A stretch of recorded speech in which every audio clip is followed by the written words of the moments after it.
ఎప్పుడు మన జీవితంలో డబ్బు పోయినా పర్లేదు, మన జీవితంలో పేరు పోయినా పర్లేదు, మన జీవితంలో మనుషులందరూ పోయినా పర్లేదు, కానీ మన జీవితంలో ఎవరు పోకూడదు తెలుసా? దేవుడు పోకూడదు, దేవుడు పరిశుద్ధాత్ముడు పోకూడదు, దేవుడు రక్షణ ఆనందం పోకూడదు, దేవుడు పుట్టించిన ఆ గొప్ప మేలులు పోకూడదు. దేవా, నువ్వు ఉంటే నాకు చాలయ్యా. నాకు ఇప్పుడు సింహాసనం ఆనందం కాదు, బెచ్చబ ఆనందం కాదు, స్త్రీలు ఆనందం కాదు, ఆ రక్షణే నాకు ఆనందం. ఇప్పుడు నాకు అర్థమవుతుంది. అందుకే చూడండి, దేవుడితో ఒక ఆనందం ఉంటుందండి, అది ఎప్పుడు పోగొట్టుకోకండి.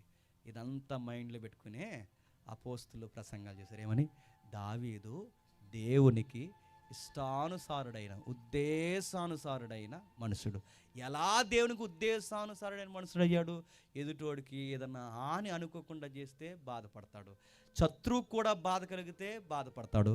తప్పులు మన వైపు ఉన్నప్పుడు చిన్నోడు గద్దించిన ఆ తప్పులను ఒప్పుకొని ఏమి అనడు.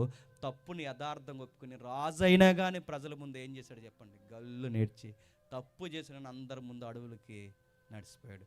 అలాంటి హృదయం నీకు కూడా ఉంటే నేను చెప్తున్నాను, దావీదును ఆశీర్వదించిన దేవుడు పడిపోయిన నిన్ను కూడా ఆశీర్వదిస్తాడు. గుర్తుపెట్టుకో.